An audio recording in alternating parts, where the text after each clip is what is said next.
Hello from Mindset Daily, wishing you a day full of health, peace, and happiness. Thank you for watching the Mindset Daily channel. Don't forget to like and subscribe to support us. Thank you so much.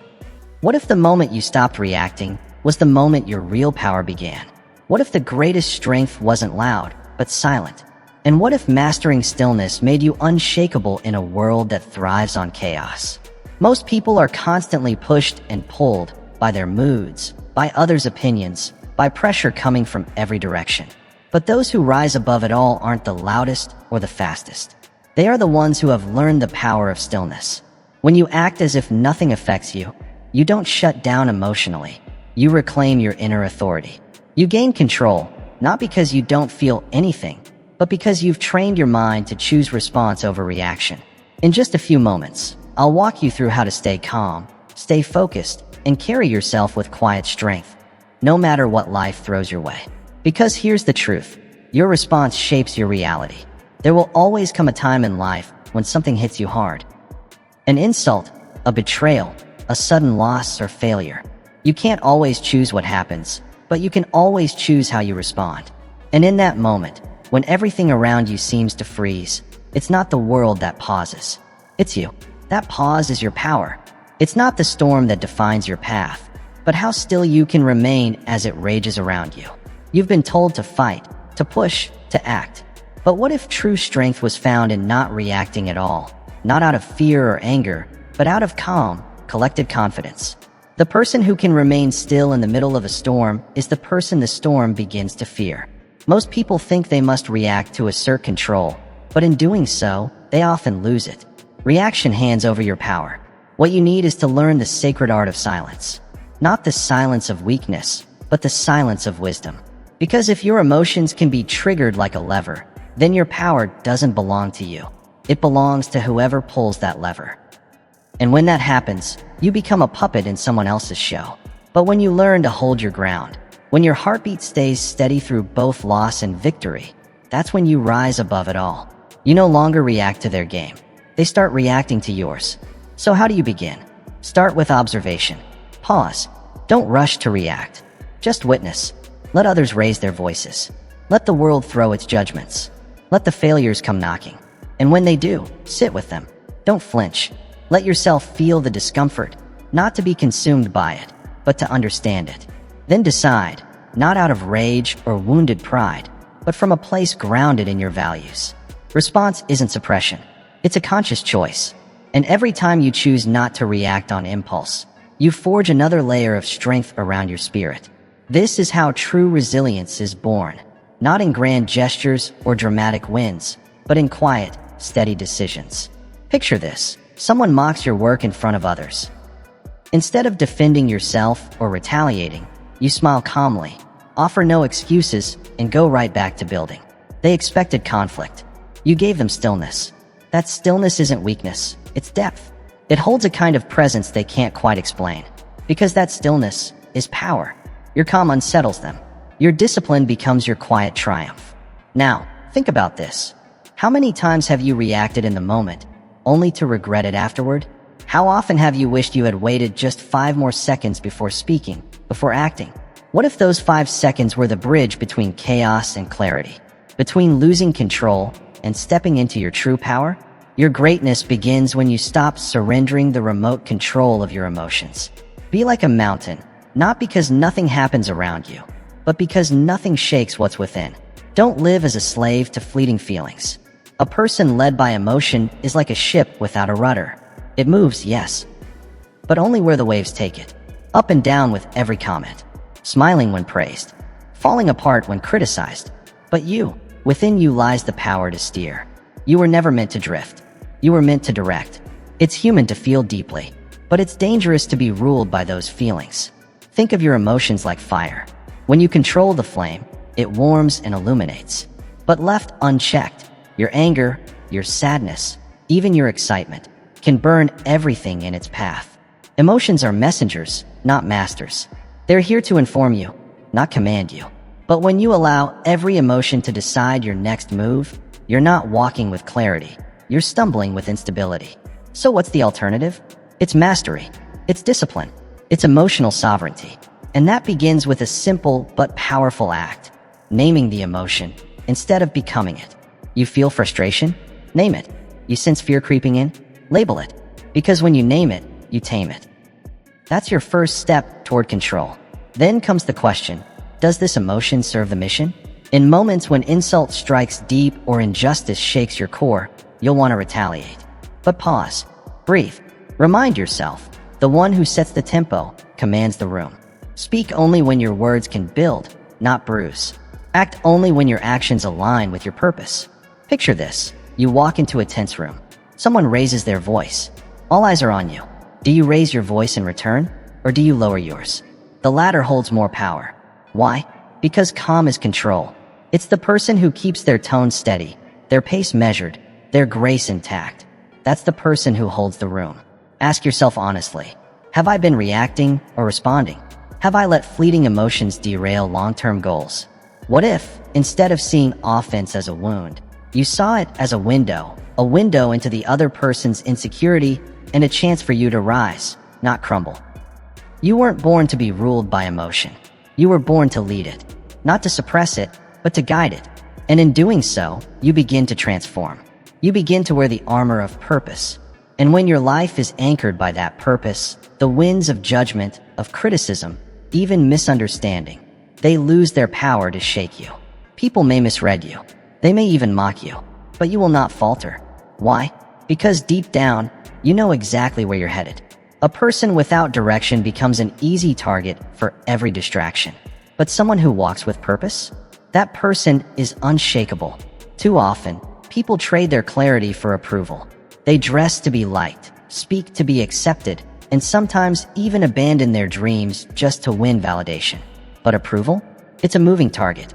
Chase it, and you'll never stop running. It will drain your energy and blur your path. Instead, anchor your compass to something far more enduring. Not applause, not popularity, but legacy.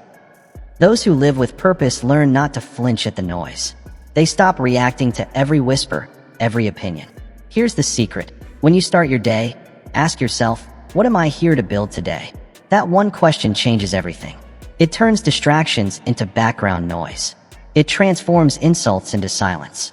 Because when you become a builder, someone committed to the process, you stop worrying about those who mock the foundation. You keep laying bricks. And that's what builders do. You don't silence the world by shouting back. You do it by mastering your work. The louder your creation becomes, the less you need to speak. Let your life become so deeply rooted in purpose that no outside drama can shake you. Visualize this. You're writing your book, building your vision, perfecting your craft. Then someone throws shade, sarcasm, criticism, envy. Do you throw your pen aside to fight back?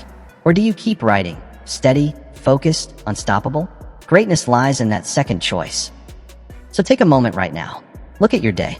Is it aligned with your mission? Or are you subtly shifting your path to gain approval? The deeper your purpose, the quieter your mind becomes. And from that quiet, true power rises. Ask yourself honestly, am I living by purpose or under pressure? One will elevate you. The other will eventually crush you. Calm, in this chaotic world, is the highest form of wealth. There's a kind of richness that surpasses gold, outlasts empires, and can't be stored in any bank account. It's the wealth of inner calm. And the person who can walk through storms without losing their composure wields a force stronger than any army. This kind of presence, true, grounded calm, is not something you can buy. It's not a technique or a trick. It's something you must embody. You have to live it, train for it, and earn it through the choices you make every single day. What makes calm so powerful? It's the one quality that can't be faked. A loud voice can be copied. A smile can be worn like a mask. But authentic calm? That's real, and it's rare. Because calm isn't an act. It's a product of the fire you've walked through without losing yourself. It's forged through pain, doubt, and adversity. When the world tried to shake you, and you held your ground. The person who has faced chaos on the inside and emerged rooted carries a quiet authority. No noise can rattle them. That's why true calm is a form of currency, precious, powerful, and earned through experience. And like all rare currency, it must be used wisely. When someone throws an insult your way, when your day derails, when the unexpected hits, you don't spend your calm recklessly. You hold it. You protect it. You don't trade it for a fleeting reaction or momentary revenge. You preserve it like treasure. Because calm, when guarded and invested with care, becomes the foundation of influence, clarity, and endurance. But calm doesn't just appear. It's cultivated one habit at a time. Wake before the world demands your attention. Breathe deeply, not just for air, but for awareness. Walk under the open sky and let your thoughts settle. Read words that expand your vision. Reflect before the noise finds you. Speak only when your words carry weight. And when you listen, don't do it just to reply. Listen to truly understand. Choose the people in your life as intentionally as you choose your thoughts. Surround yourself with those who elevate your thinking, not those who drain your energy. A structured life nurtures a grounded soul, and a grounded soul doesn't sway with every wave. Now imagine two people caught in the same violent storm. One screams at the clouds, fists clenched, emotions spiraling out of control.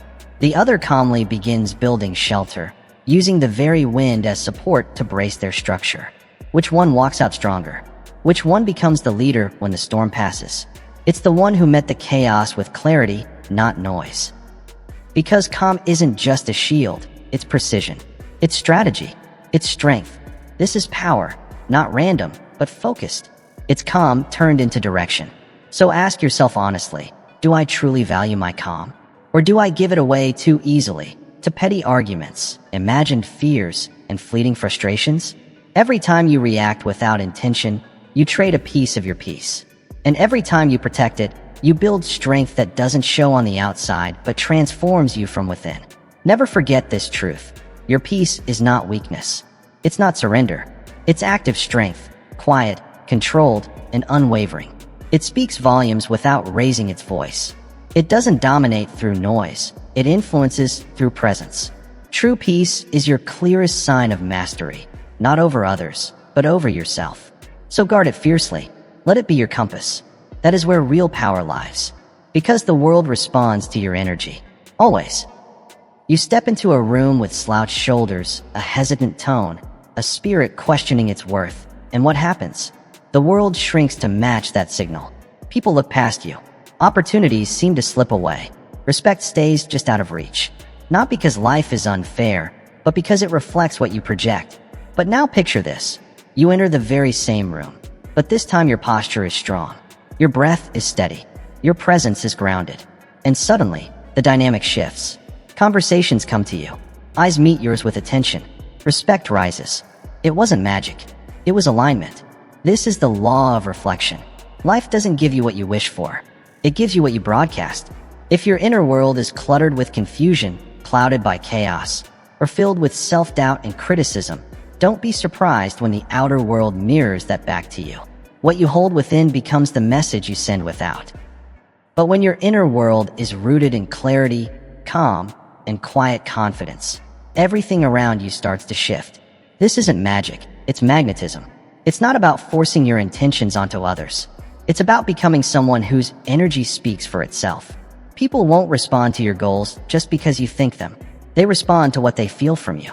Speak without words, and still, the room will hear you. Because to influence your environment, you first have to shape your presence. And presence begins with the voice inside your own mind. That inner voice, what is it saying? Is it cluttered with doubt, hesitation, second-guessing? Or does it carry clarity and quiet command? That voice can't be your critic. It must become your leader. You don't rise by accident. You rise because you've decided to. And that rise always starts from the inside. So, how do you change your energy? How do you become that grounded presence? It starts with one powerful moment, a decision. Decide what tone you want your life to carry. Will it be scattered and reactive, or will it flow with steady strength, focused purpose, and composed power? Once you choose, live accordingly. Dress with dignity. Walk with intention. Speak with purpose.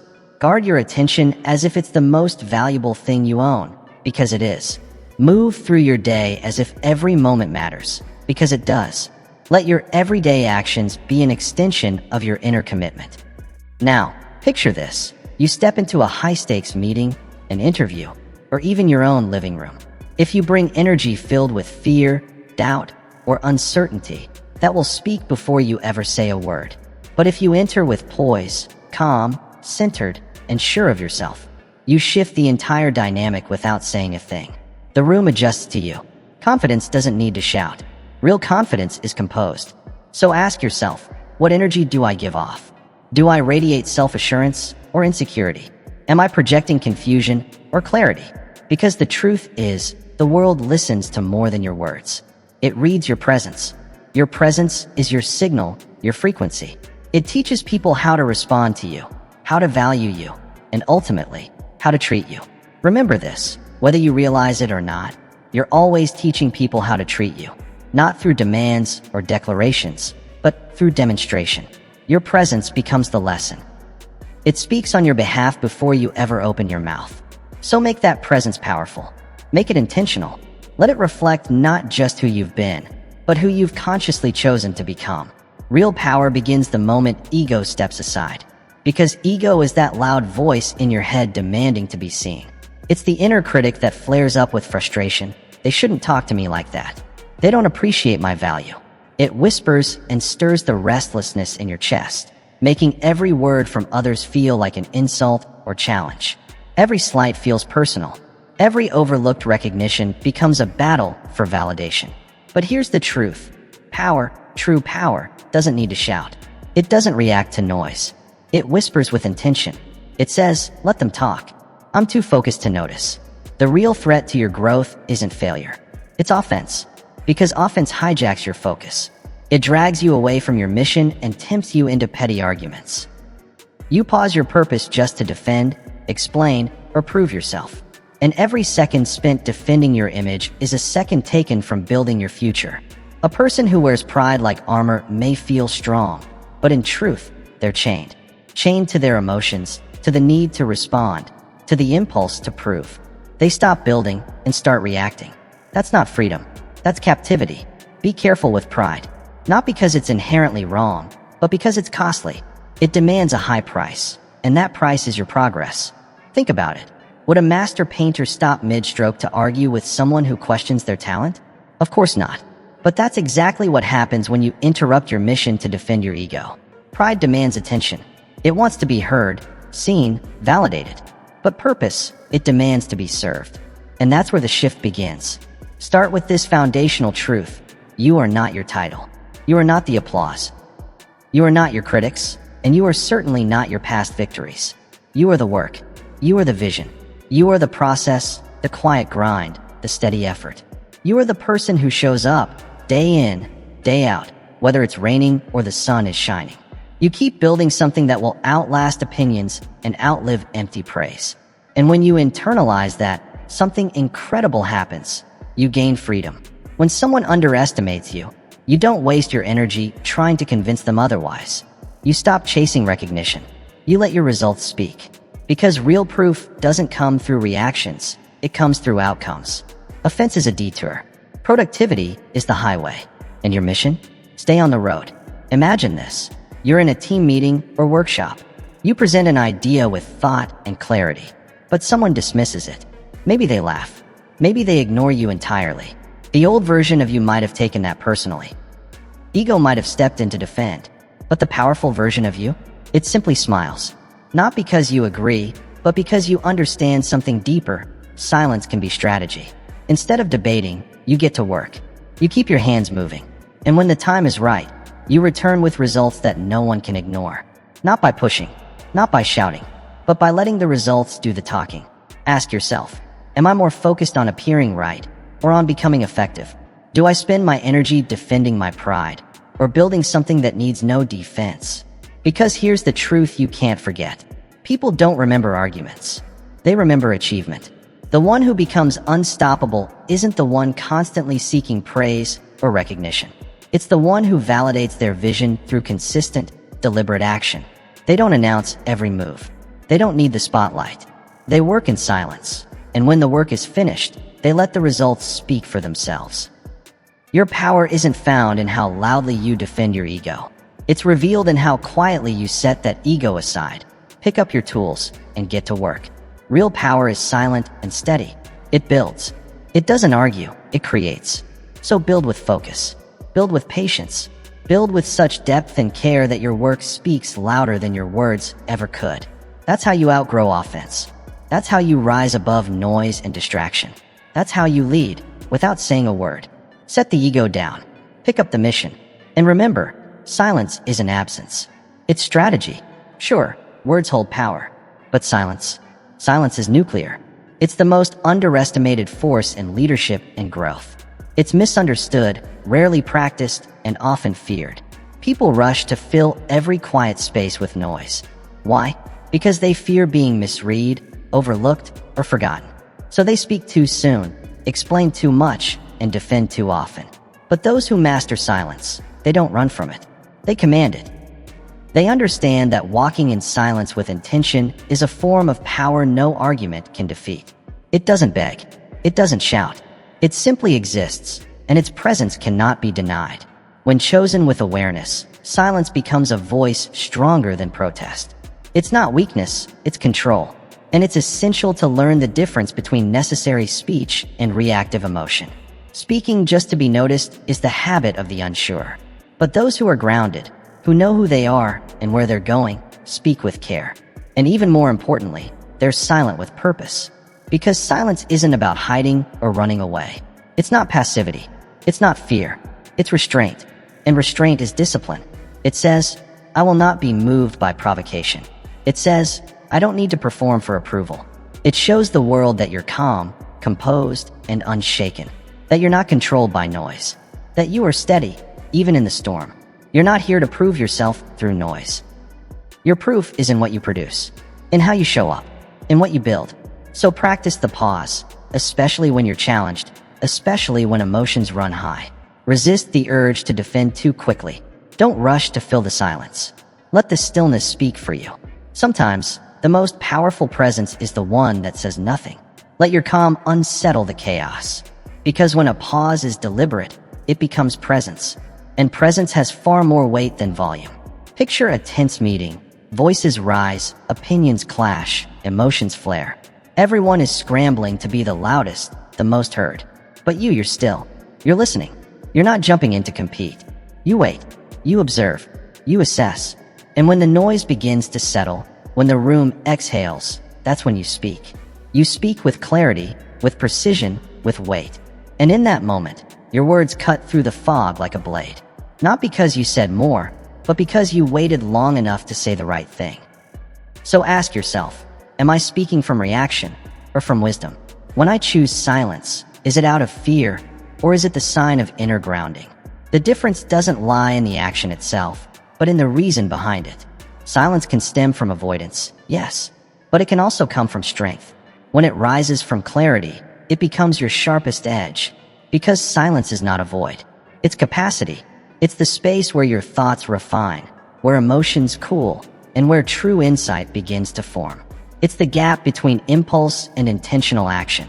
And those who know how to hold that space, they don't just control conversations. They control themselves. In a world addicted to noise, be the one who wields silence like a scalpel, precise, focused, and unshakable. Speak when it matters. Pause when it doesn't. And never forget, your silence teaches others how to listen. Your quiet presence becomes a message, not of absence, but of strength. When used with intention, silence draws attention, settles tension, and shapes outcomes before a single word is spoken. True strength is built in stillness. In those quiet, overlooked moments, early in the morning before the world wakes, or in the hush that follows a long and noisy day, you meet yourself. Not the version of you that performs for others or races against deadlines, but the version beneath it all. The one that isn't seeking applause or approval. The one that simply is. It's in these calm spaces that resilience takes root. Not through chaos, but through clarity. Not through noise, but through presence.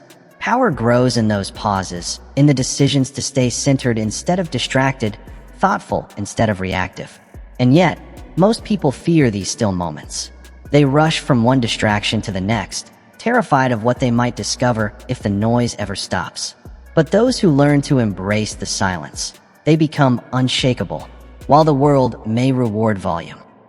Attention-seeking, validation-chasing, your vision, your purpose, and your clarity require something quieter. They demand stillness. Without stillness, your thoughts can't finish forming. Your fears remain buried and unaddressed. Your direction stays unclear. Only in solitude can your thinking sharpen, your values rise to the surface, and your mission become undeniable. That's why you must train yourself to be alone without feeling lonely. Because this isn't isolation. It's incubation, a space where insight grows. Use that solitude to ask yourself the questions that matter. Write down what you believe before the world tells you what to believe. Walk slowly, breathe with intention, and listen, not to the noise of the world, but to the quiet wisdom already within you. These moments of stillness aren't empty. They are rich. They are full of truth, if you are willing to hear it. These moments of solitude, these quiet pauses, are your foundation. Don't run from them. Embrace them. Because it's in these still moments that you begin to build something solid within yourself. Quietly, patiently, you're constructing an inner fortress, brick by brick, that no chaos can penetrate. The world will try to pull you off center. Distractions will call your name. Voices will tempt you to react. But your core, your still, steady center, remains firm. And that's not weakness. That's true control. Picture this. You rise before the sun. While the rest of the world sleeps, you begin your day, not with urgency, but with intention. You make your tea slowly. You stretch your body. You sit down with your journal. No interruptions. No screens. No noise. Just space. Just breath. Just clarity. In those moments, you are far stronger than those who rush headfirst into their day without direction or intention. Why? Because you are not reactive, you are ready. That quiet morning becomes your armor. That discipline, your advantage. Ask yourself honestly, have I created space in my life to build strength? Or have I filled every quiet corner with noise just to avoid hearing myself think? You can't truly lead others until you've first led yourself. And you can't lead yourself until you've faced yourself, in silence, in truth, and in solitude. The strongest people don't rush forward with noise and panic. They walk with quiet conviction. Their stillness isn't an action, it's preparation. It's the breath before the leap, the stillness before the strike. They don't move out of fear. They move out of focus. This isn't about slowing down. It's about moving with precision. So if you're seeking real power, stop chasing the noise.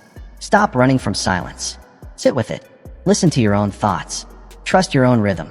Let solitude shape you. Let stillness sharpen you. Because in the quiet, you'll find everything the noise tries to drown out. That's where your true strength lives. Not in noise, not in reaction, but in the quiet, anchored space within you. That's where unshakable power is born. Offense is not a threat, it's a test. It's not something to fear, nor is it proof that you're under attack. It's an opportunity, a mirror that reveals where you stand emotionally. Because when someone offends you, they're not stripping away your worth. They're simply revealing something about themselves, their insecurity, their fear, or their ignorance. Your reaction, in that moment, isn't just about them. It's a reflection of who you're becoming.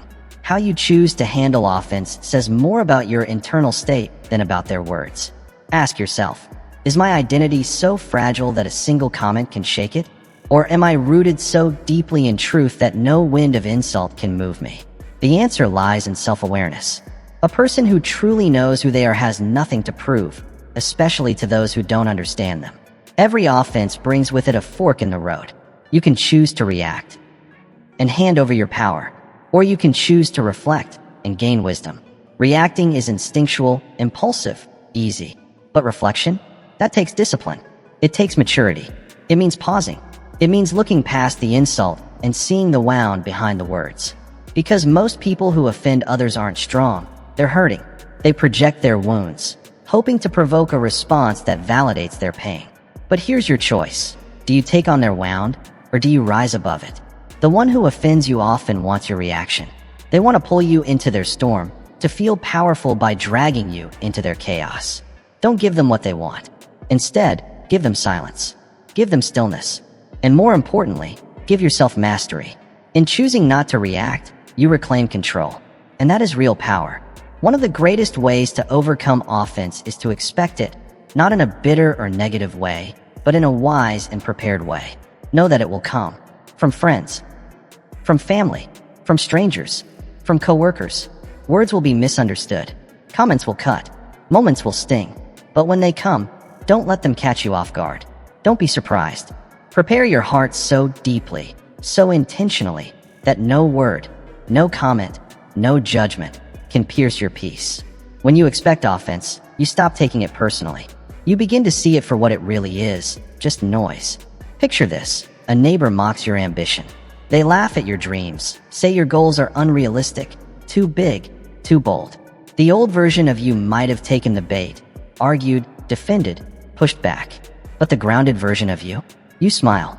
You go back to watering your garden. You return to your craft. And as seasons pass, while they keep talking, you keep producing results.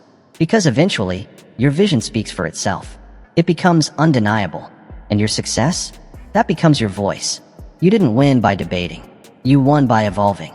That's how you rise above. That's how you lead without shouting. You let your work, your consistency, your clarity speak louder than their doubts. And when offense shows up, ask yourself, am I truly offended because they're wrong, or because deep down, I fear they might be right? Because offense often touches something tender, a wound that hasn't fully healed yet. But that, too, can be a teacher. Not every offense is meant to be fought. Some are meant to be examined. When you do that, you either heal or grow stronger. Ask yourself also, am I defending my pride or protecting my peace? Because pride screams, defend yourself. But peace, it whispers, you have nothing to prove. So which voice will you listen to? The more often you choose peace, the less control offense has over you. Offense is just noise, a temporary disturbance. But your vision? That's your music. That's your message. That's your calling. Let that be what people hear. Let that be what echoes louder than any insult. Don't lower your voice to match the volume of the noise. Instead, rise in silence to match the weight of your purpose. Because your response to offense is where your true power lives. Not because you won the argument, but because you walked away from it with your energy intact. You protected your focus, your time, and your emotional clarity. That is what real victory looks like. A thriving garden isn't built by constantly fighting weeds. It flourishes where weeds are ignored and replaced with intentional growth.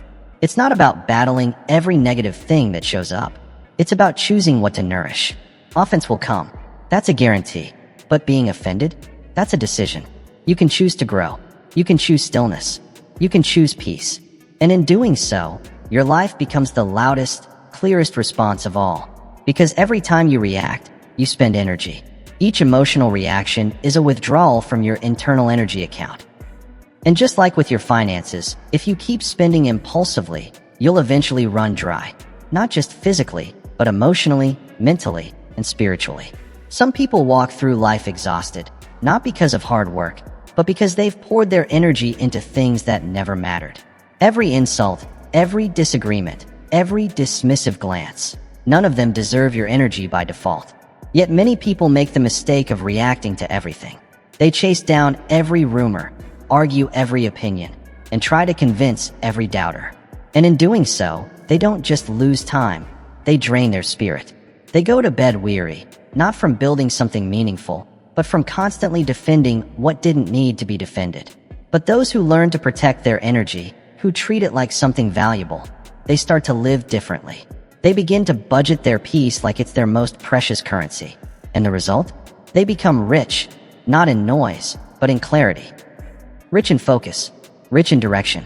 When you take that same energy you once spent reacting and channel it into building, you stop getting pulled off course.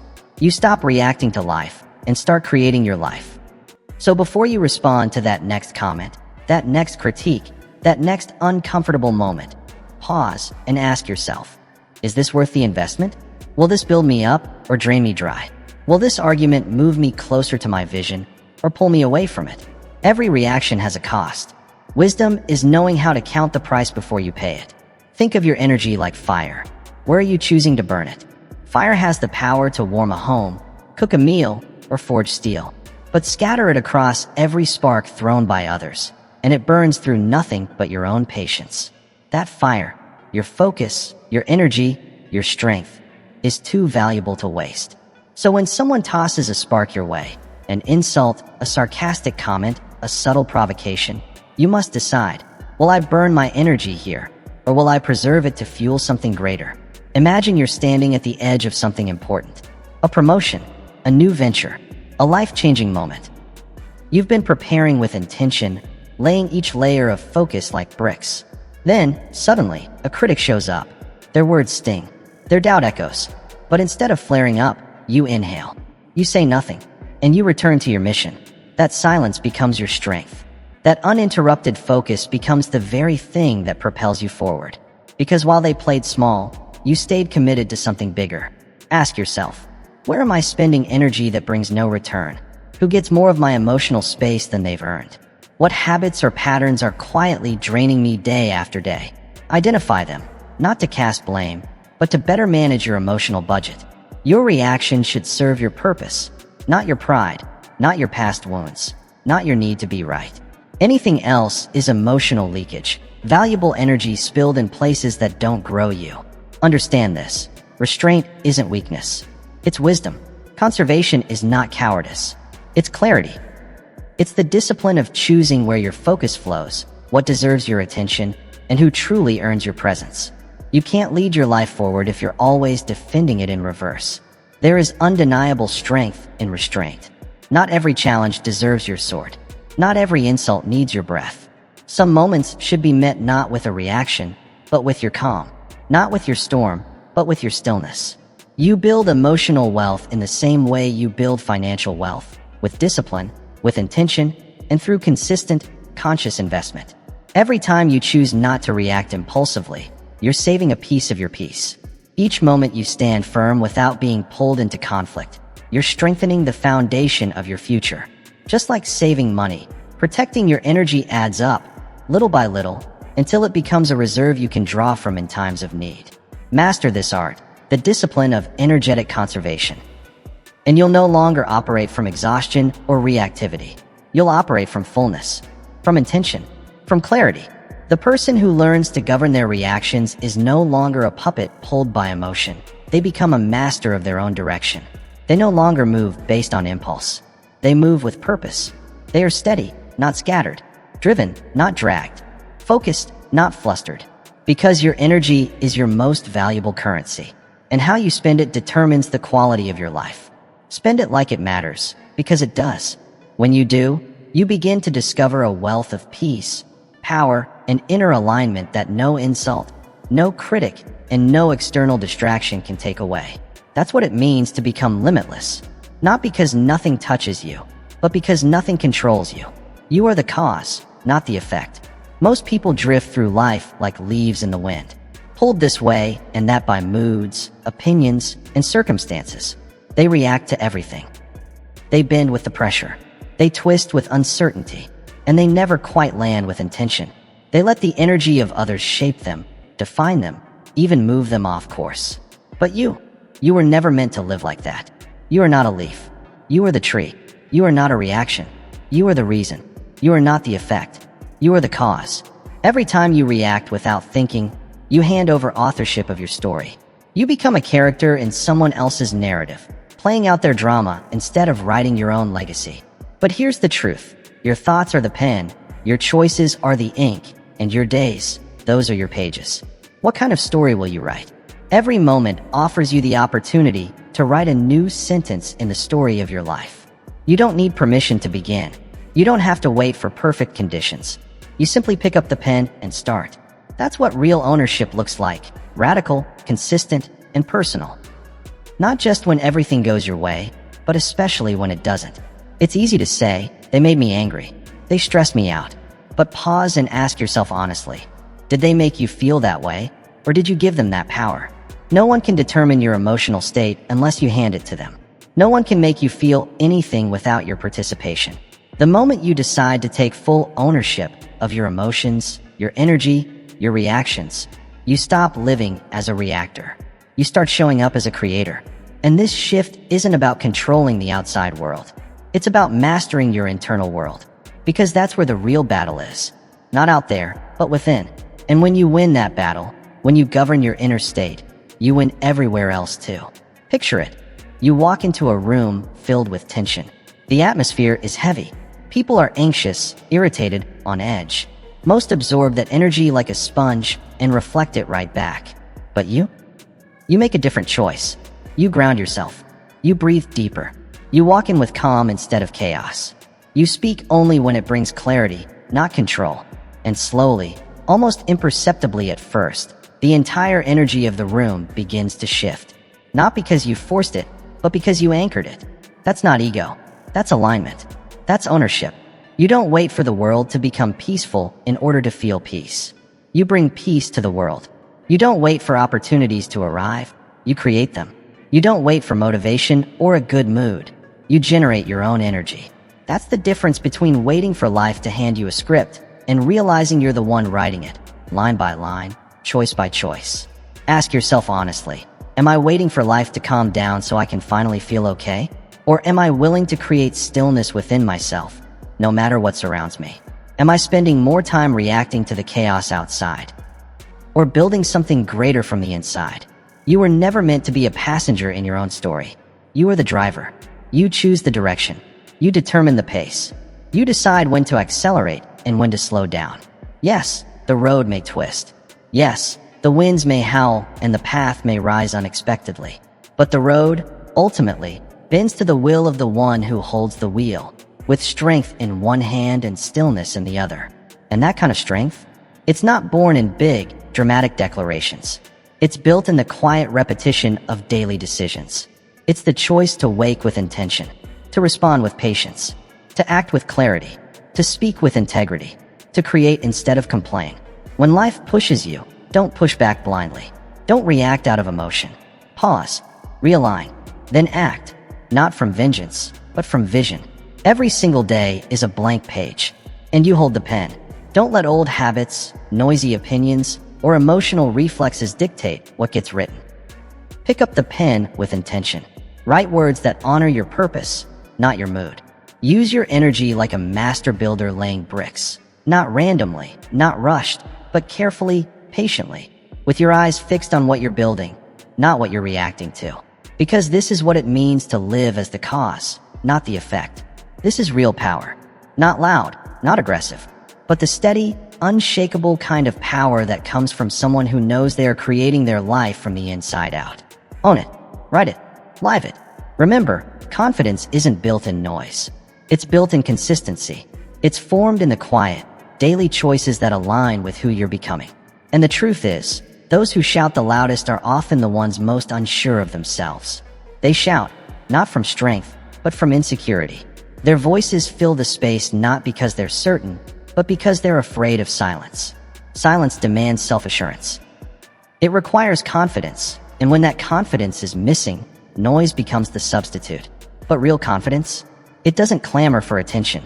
It doesn't need approval. True confidence walks into a room, calm, steady, grounded, and it doesn't need to prove anything at all. This kind of belief in yourself doesn't appear in a sudden moment of glory. It's not born in applause, and it doesn't survive on attention. It's built in quiet places, in invisible spaces, in the daily grind that no one sees. It's forged in repetition, in showing up over and over again, not because someone is watching, but because you are watching. You don't become confident because people celebrate you. You become confident because you stay consistent, because you show up for yourself. True confidence begins the moment you choose to honor your own word, even when it's hard, even when it's inconvenient. Every time you make a promise to yourself and keep it, you lay another brick in the foundation of your self-respect.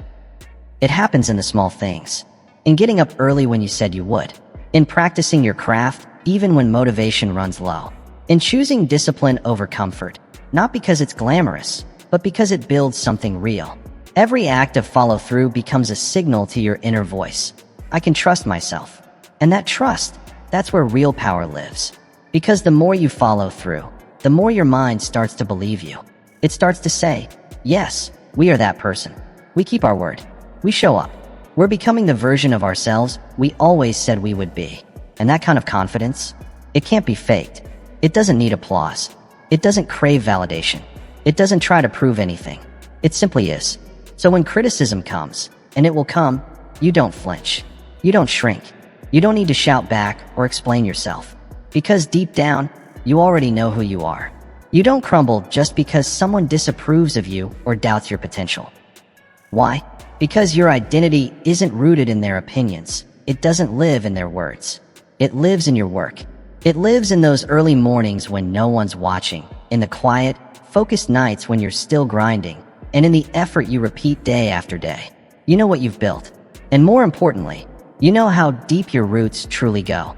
Picture this. The world is still asleep, the sky's still dark, and you're already awake, already moving. You're not doing it for applause or recognition. You're doing it for growth. You're practicing your craft, refining your skills, laying one brick at a time. And over time, you're building something solid, something too strong to be shaken by mere opinions. So later, when someone mocks you, questions your efforts, or tries to belittle your dreams, their words don't cut deep. Because your work has already spoken. Your effort becomes your armor. Real confidence isn't a magical trait that some people are just born with. It's not reserved for the naturally gifted or the loudest voices in the room. Confidence is like a muscle. It has to be trained. And just like any muscle, it grows through repetition, through challenge, through the discipline of showing up, even when no one else does. Ask yourself this honestly.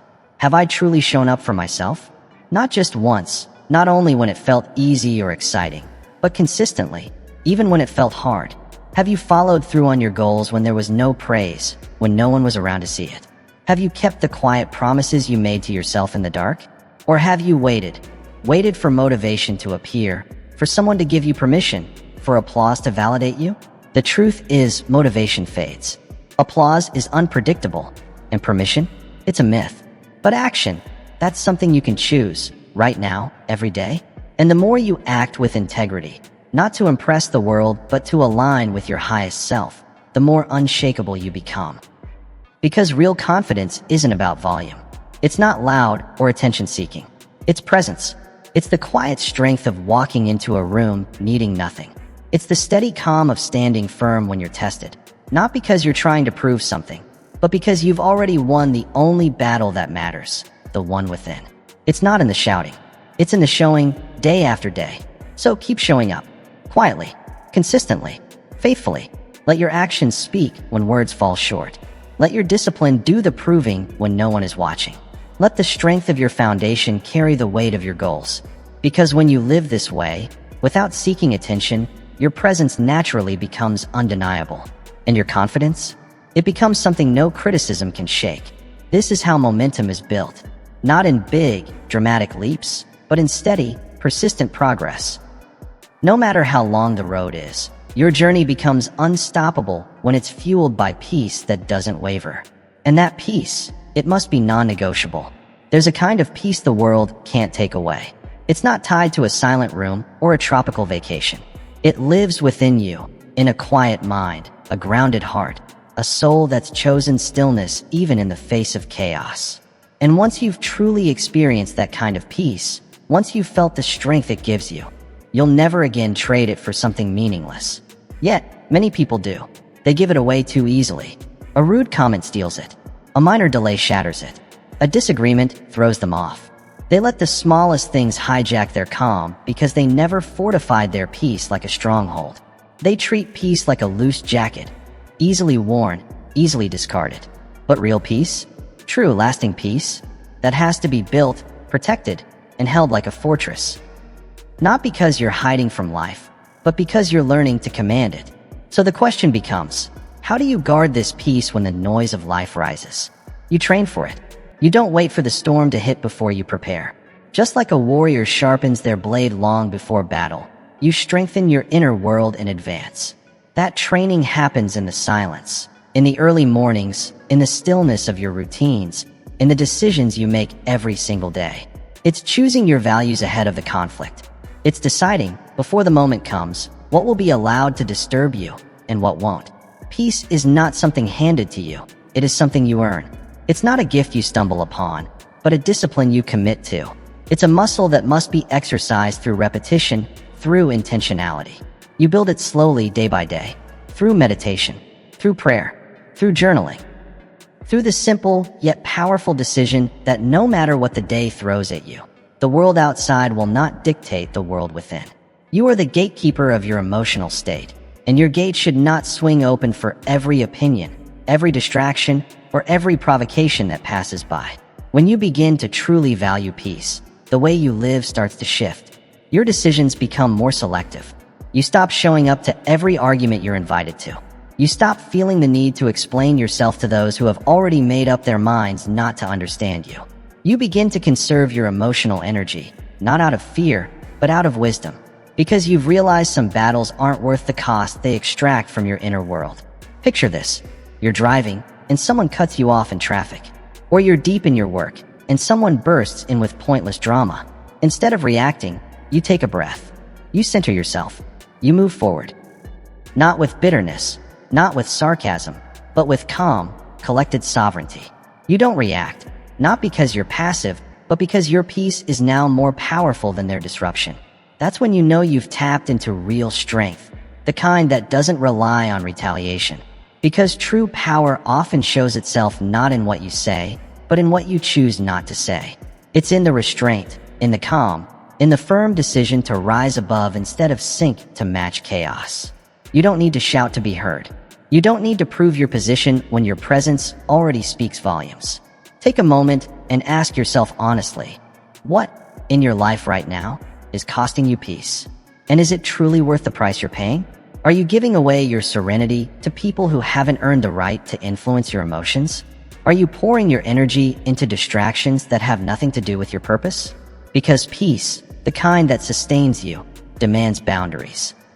It demands that you honor yourself enough to say no when needed.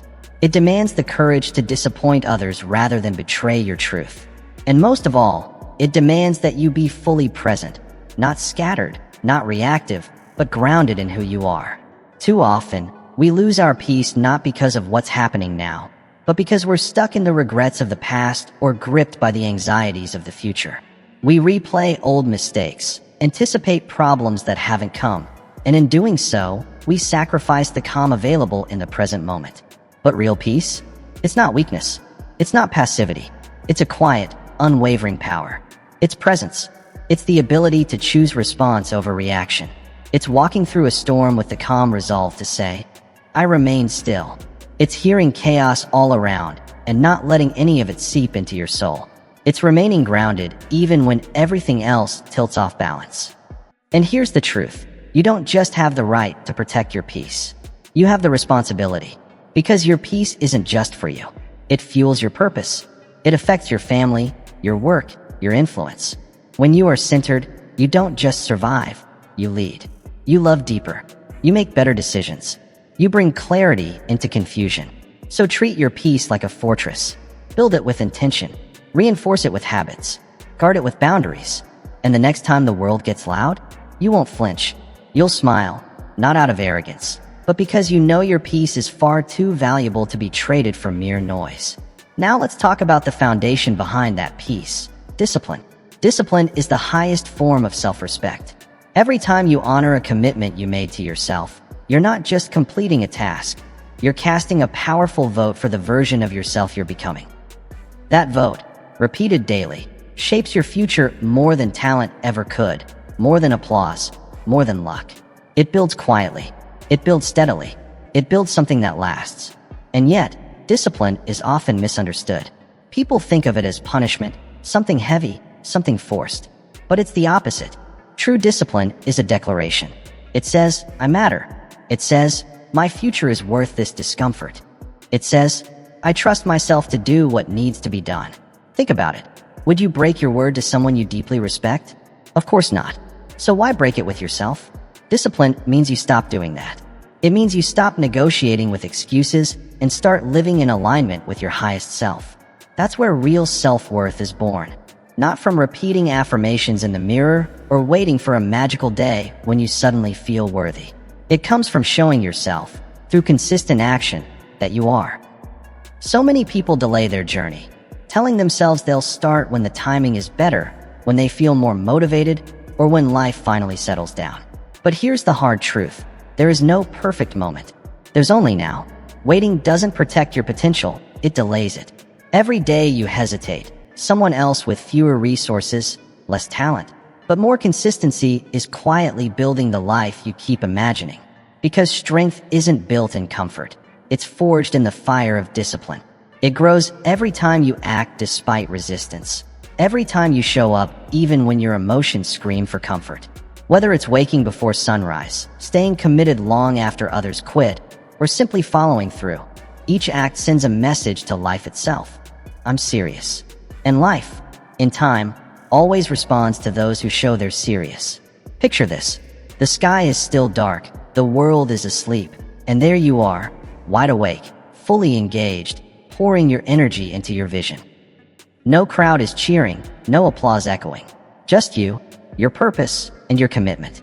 That quiet consistency becomes your identity, and that identity? It silently begins to shape your destiny. Because what you do often, you become. And what you become consistently, you bring into existence. Your daily discipline is what carves your character. And character? That's what carries your future. Success isn't handed out. It's prepared for. And preparation doesn't start with grand gestures. It begins with the smallest promises you keep to yourself. So ask yourself, what promise have I been putting off? What commitment have I rationalized away? What task do I keep pushing to tomorrow? Now ask something deeper. Who would I become if I simply followed through? Not to impress others, but to honor me? Because when you commit to discipline, you start building trust. And with trust comes confidence. With confidence comes power. Not the kind that dominates others, but the kind that gives you control over your time, your mind, and your direction. That's the real power. That's the line between those who fantasize and those who realize. Discipline is the quiet engine behind every extraordinary creation. It's the author who rises before sunrise to write, day after day. It's the athlete who trains, even when no one's watching. It's the entrepreneur who lays each brick with intention, building towards something that doesn't yet exist. None of them waited for the perfect moment. None asked for permission. They acted, and in the doing, they transformed. And yes, that whisper will always be there, saying, you can start tomorrow. There will always be a temptation to delay, an excuse, a distraction, a bit of comfort to escape into. But discipline is the voice that rises above all that and says, do it anyway. Not out of pressure, but out of purpose. Because you're not just shaping a routine, you're shaping yourself. You're strengthening your resilience, deepening your belief, and laying the foundation for your future. Let discipline become a sacred contract with yourself, a daily reaffirmation of the person you are committed to becoming. Begin with one small promise. Keep it, then keep another. Let that quiet momentum grow. Watch as it slowly but powerfully reshapes your sense of self. Because in this new identity, your destiny takes root. And each time you follow through, you build trust. Real, unshakable trust in you. And once that trust is established, you become unstoppable. Not because your journey gets easier, but because you've stopped waiting for ease. You choose progress regardless of how bumpy the road gets. And that mindset, more than talent or luck, is how greatness is built, step by step, in silence, with resolve. But there's one element even more critical than time. It's clarity. Without direction, time is just sand slipping through your fingers. But clarity? It sharpens every second. It turns effort into results. It makes your energy count. And here's something rarely acknowledged. Clarity doesn't just show up one day. It must be cultivated. It must be protected. It grows in silence, in focus, in boundaries carved away from the chaos of the world. Most people never find it because they're too busy reacting to even reflect. They wake to the sound of a phone buzzing. They scroll, they rush, they reply to messages, demands, expectations, long before they've checked in with their own thoughts. Their minds are flooded before they've even taken a deep breath. And then they wonder, why does my purpose feel distant?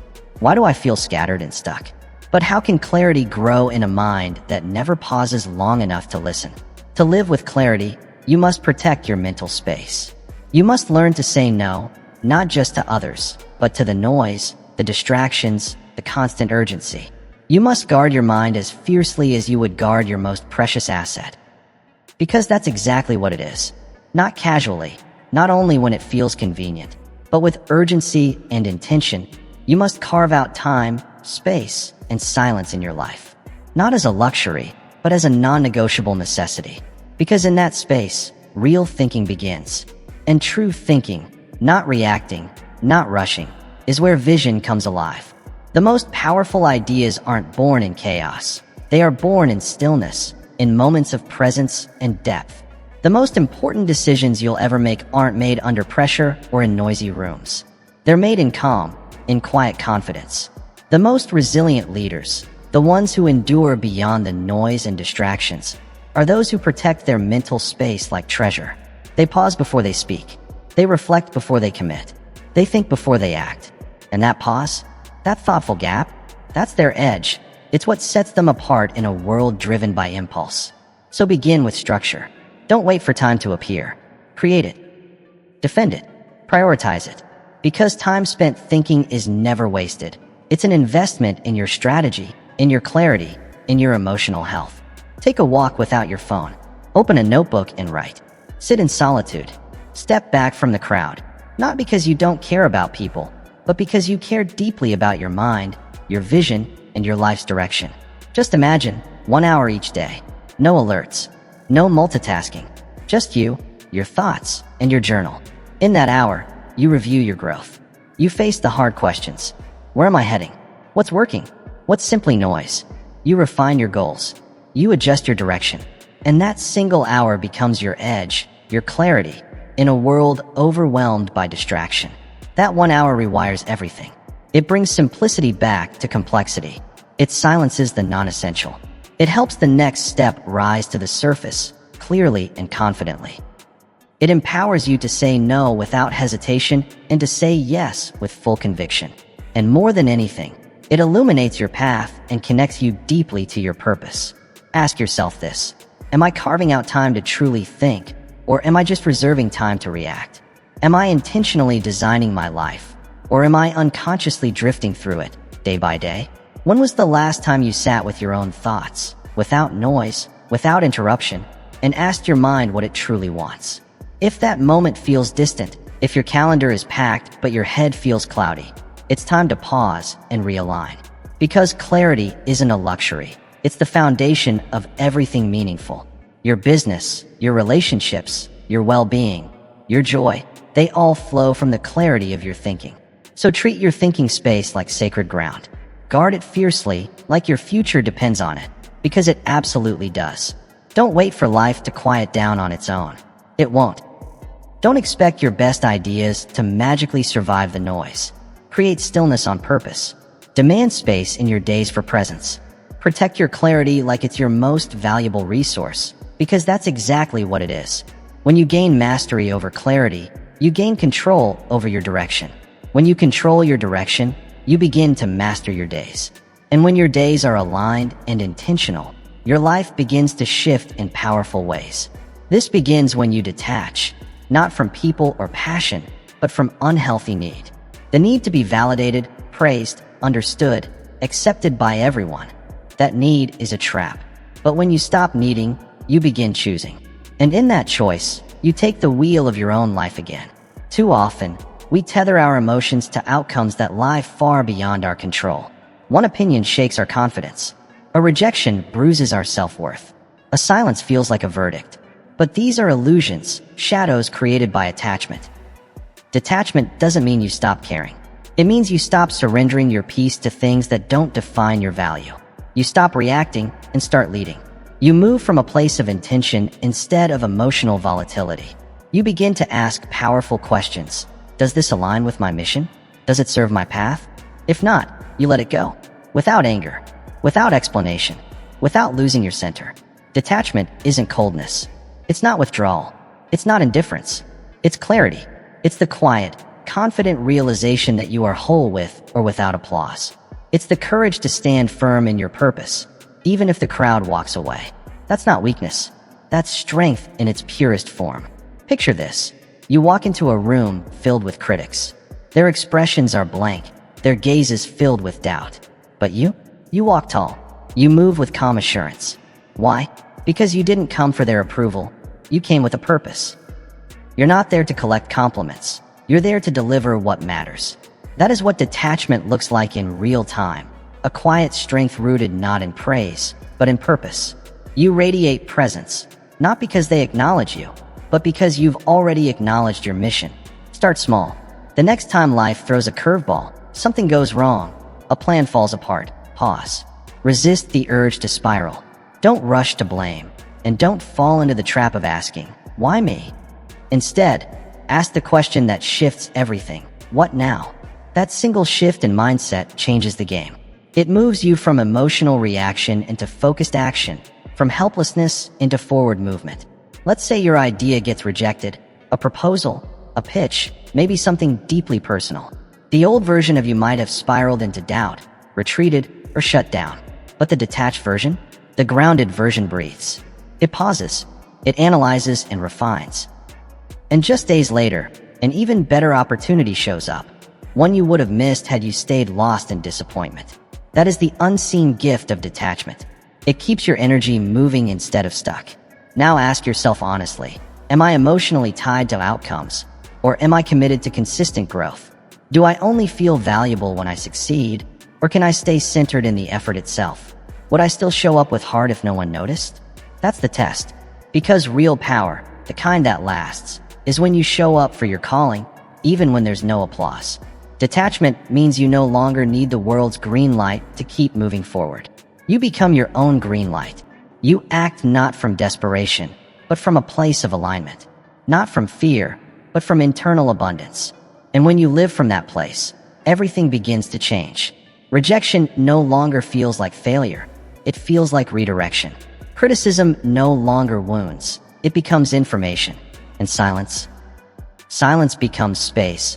A sacred pause where you can finally hear your own voice, loud and clear. Detachment is not indifference. It's mastery. It doesn't mean you feel less. It means you feel more in alignment. You no longer react to every insult, every challenge, or every judgment. Instead, you respond with intention. You conserve your energy for what actually matters. And in doing so, you begin to carry yourself with quiet, grounded authority. Isn't that what true confidence really is? Calm strength that doesn't need to be announced? You stop chasing validation. And ironically, in that very release, you become more magnetic. You no longer beg for opportunity or recognition. And the moment you let go, doors begin to open because you're no longer pushing from desperation, but flowing from clarity. Detachment gives you perspective, and that perspective becomes the foundation of your peace. You start realizing that life isn't about controlling everything. It's about aligning with your values. It's not about making everyone happy. It's about remaining honest with yourself. So, build this habit little by little. Practice the pause before reacting. Rehearse letting go of things that do not serve you. Strengthen your sense of identity until it no longer depends on applause or attention. Release what you can't control and commit fully to your intention. Walk your path, even if it's not popular, especially if it's not popular. Because when you choose purpose over approval, something incredible happens. You begin to tap into a power that cannot be shaken. And why? Because it was never based on external validation. It was built on the solid ground of who you've become. That right there, that's what freedom feels like. That's what true movement looks like. It's not noisy. It's not dramatic. It's quiet and powerful. This is the gift of detachment. Your identity begins shaping your reality.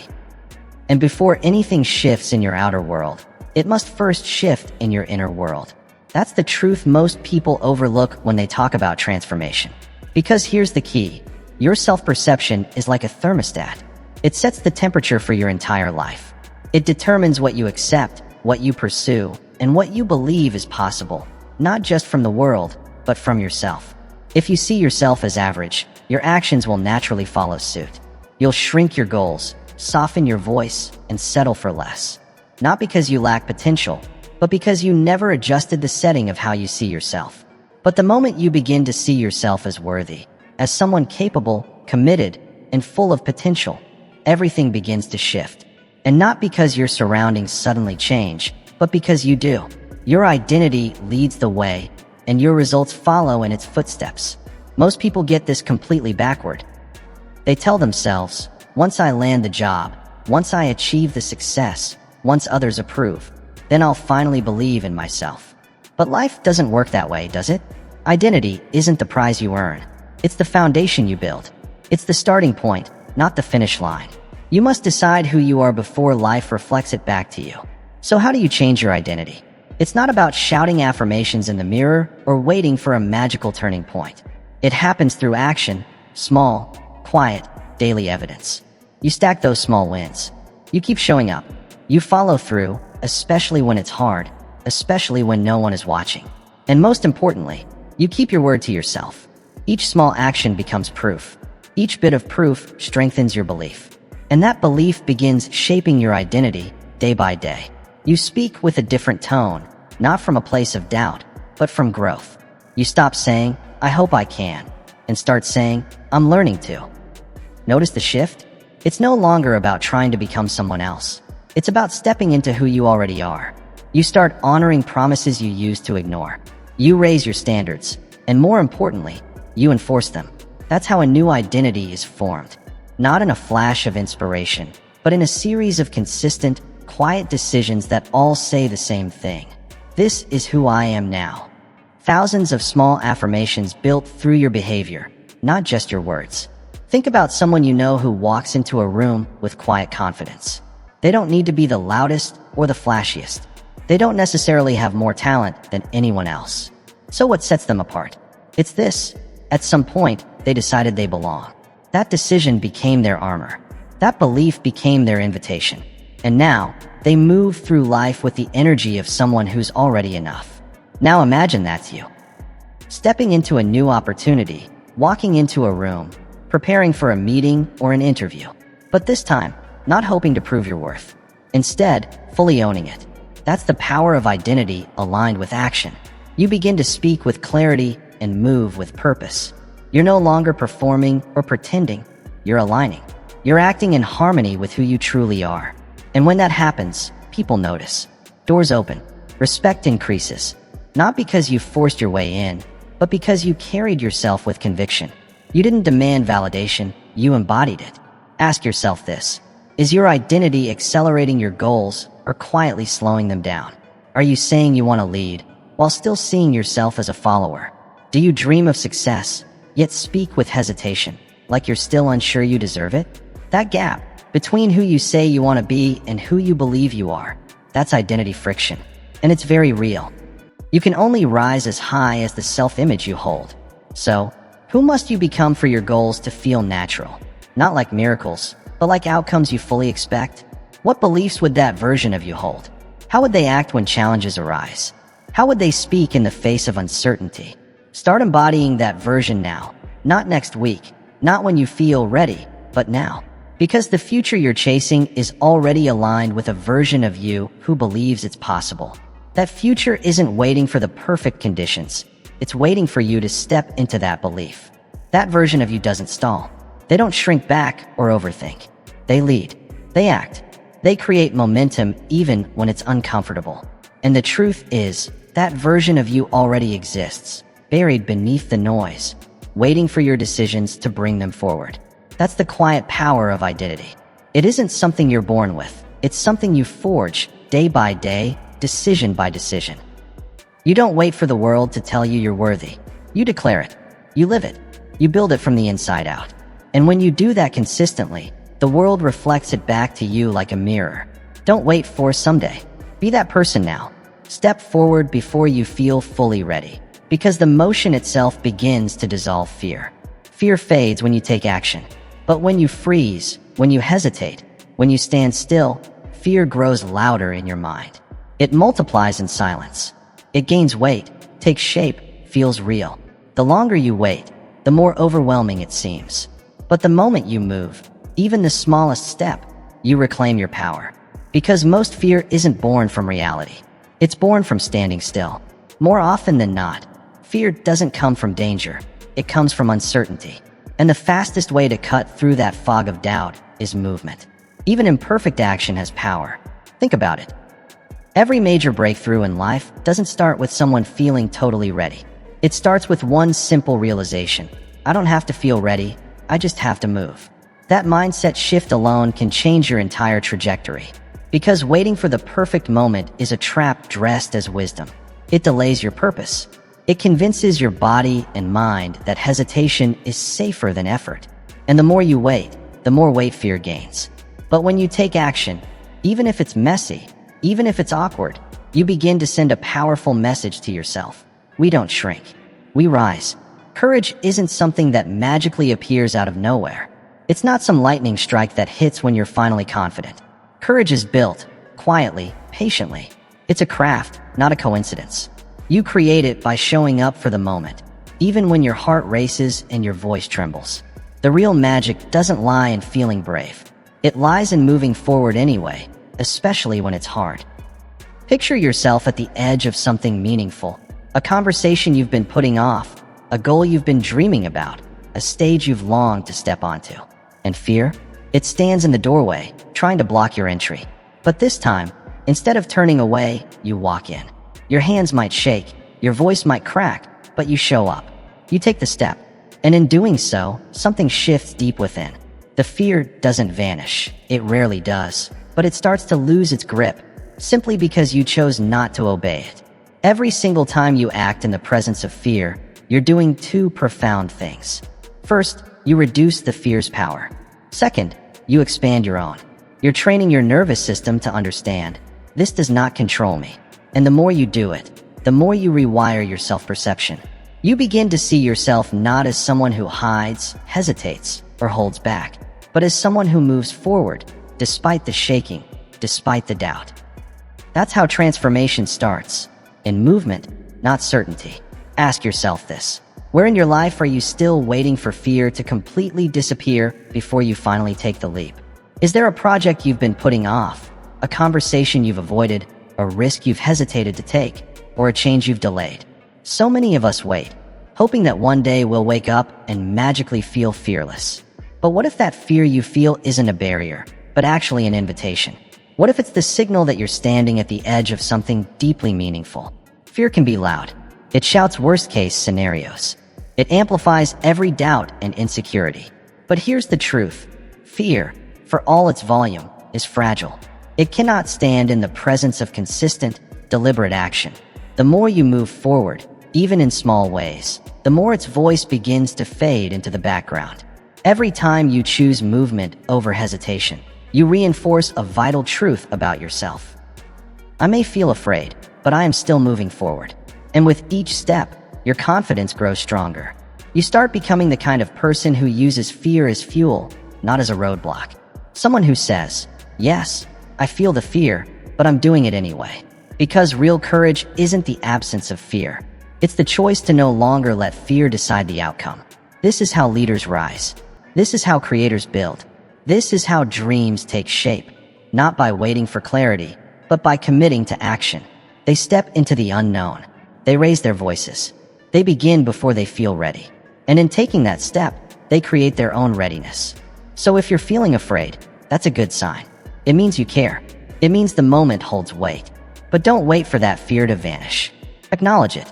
Let it ride along with you if it must, but don't hand it the steering wheel. Take one small, courageous step today. Send the message you've been holding back. Share the idea that's been on your heart. Walk through the door you've been staring at. You don't need to be perfect. You only need to move. Because every time you do, you teach fear a powerful lesson, one it won't soon forget. You show it who's in charge. You remind it that you decide the pace and direction of your life. Fear thrives in stillness, but in motion, it fades. And that's where your true power begins. Emotional mastery, that's the true mark of leadership. It's not about being the loudest voice in the room. It's not about having the most impressive title, the biggest following, or the most polished resume. Real leadership often speaks in quiet tones. The true leader is the one who stays grounded when everything around them begins to spin. In a world that constantly bombards us with pressure, noise, opinions, and distractions, there is undeniable strength in the one who remains calm, centered, and steady. Leadership doesn't begin with power or authority. It begins with emotional control. And emotional control isn't about suppressing what you feel or pretending you're unaffected. It's about awareness. It's about having the ability to feel fully and still respond with wisdom. It's being able to experience frustration and not lash out, to sense fear, but refuse to surrender to it. This is what sets true leaders apart. Not their status, but their state of being. Not their volume, but their vibration. Most people naturally follow whoever is shouting the loudest, until life gets difficult. When the pressure mounts, when uncertainty strikes, it's not the loud voice people seek. It's the composed one. They look for the person who listens first, who speaks with intention, who doesn't react, but responds. The person who weighs their words carefully and chooses direction over drama. That person commands respect without having to ask for it. And that person can be you. You don't need a fancy title to lead. You don't need a big office, a spotlight, or someone else's permission.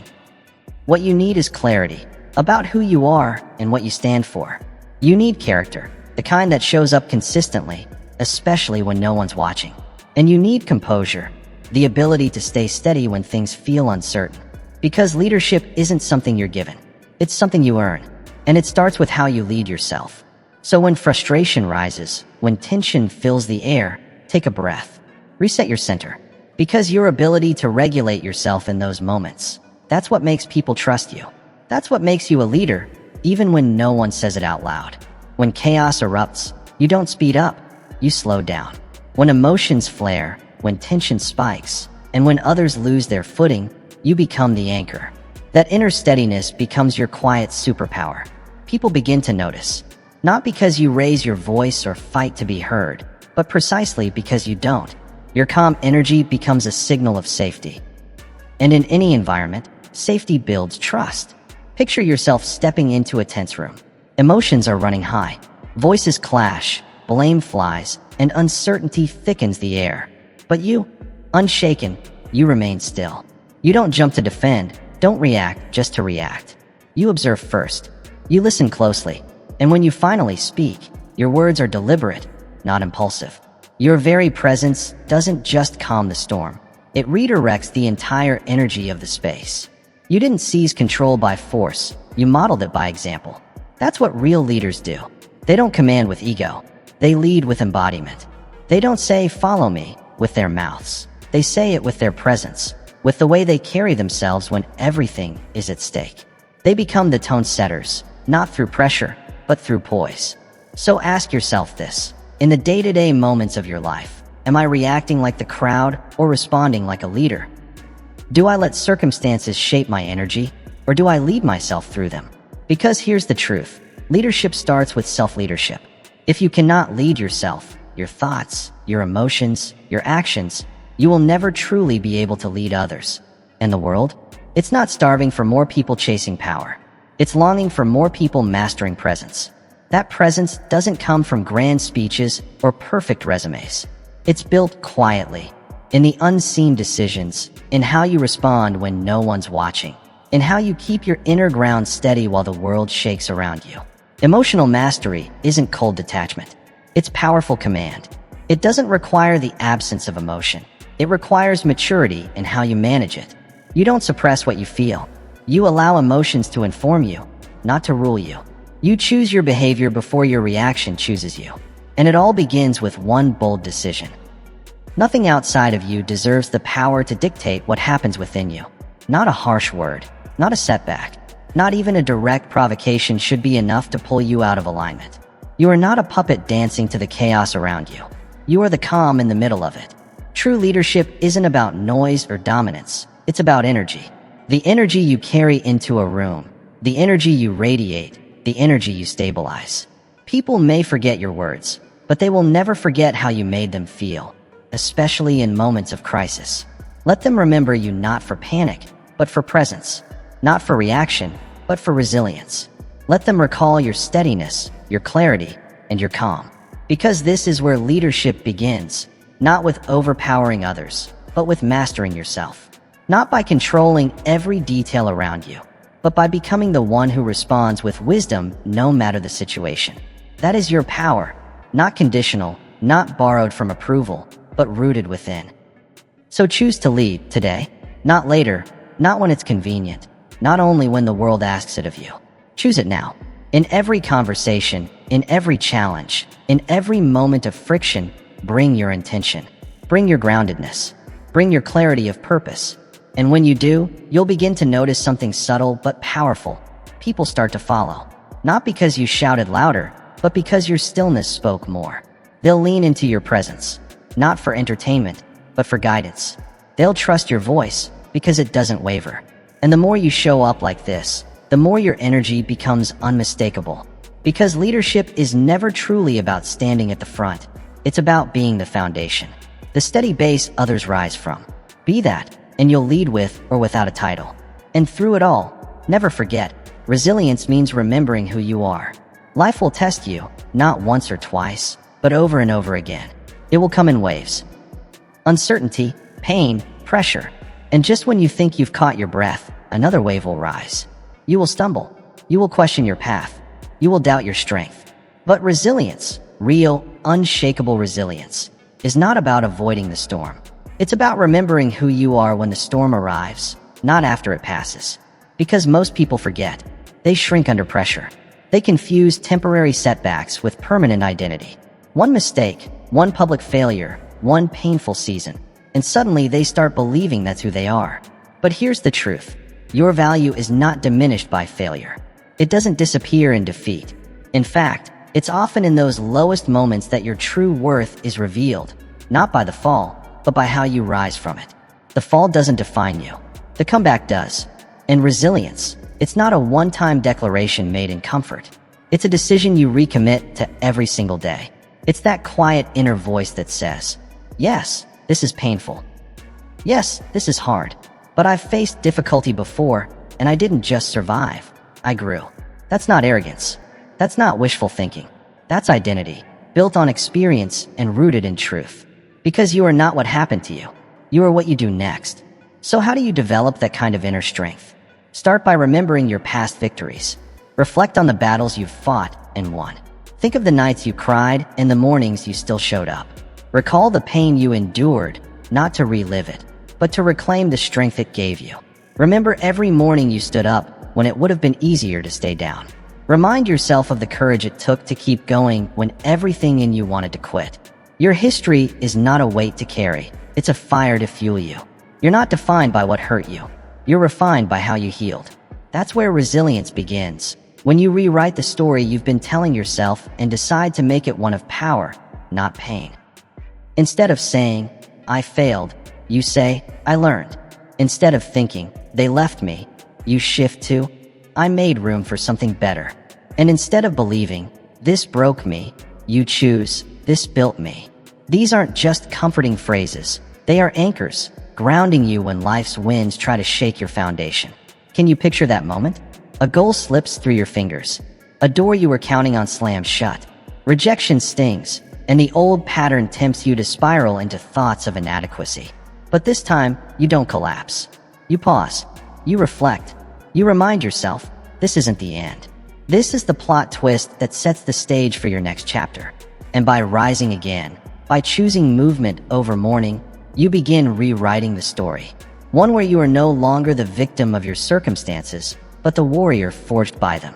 Ask yourself honestly, where in your life have you allowed disappointment to write the ending? Where have you mistaken a detour for a dead end? What might shift if, instead of replaying your failures, you replayed every single time you pulled through, every time you rose again? Because resilience isn't about pretending nothing affects you. It's about refusing to be stopped by it. It's the awareness that yes, pain is real, but so is possibility. Yes, healing takes time, but strength is already inside you, waiting to be activated. Resilience is the muscle you engage when motivation disappears. It's the whisper in your heart that says, we keep going. And here's the truth. The more you choose to rise, the more natural it becomes. Not because life softens, but because you sharpen. Each act of resilience adds a new layer of strength to your soul. Each time you bounce back, you reinforce the story of who you are becoming. And eventually, people won't even remember the fall. They'll only see the person who refused to stay down. You are not defined by the chapter you're in. You are not just a chapter. You are the entire book. No single loss, heartbreak, failure, or delay has the authority to write your ending. That power belongs to you. Let your resilience be your reputation, the defining trait that echoes long after you leave the room. Let it be what people say when they talk about you. That no matter what came your way, you kept moving forward. That even when life felt unbearably heavy, you never let it break your spirit. You are far more than this moment. You are not defined by the season you're in, but by the countless times you've chosen to rise, to stand back up when it was easier to stay down. Let that truth anchor you. Let that mindset become your compass. Let that quiet strength become the bridge between where you are and the breakthrough you've been working toward. Because real victory? It's not handed to the one who never struggled. It's earned by the one who stared resistance in the face and kept going anyway. So rise. And when you do, rise again, and again, and again. That is what resilience looks like. That is who you truly are. Today, choose to stop giving your energy to things that drain your power. Choose instead to train your mind to remain calm, focused, and unshaken by the noise. Every time you pause instead of reacting, you grow stronger. Every moment you master your emotions, you win a battle that most never even realize is happening. Walk with a steady, quiet confidence. Show up as if nothing can shake you. Because when your inner world is strong, the outer world holds no power over you. Wishing you strength, happiness, and deep peace on your journey. Don't forget to subscribe to my channel, Mindset Daily, for more content that empowers your growth every single day.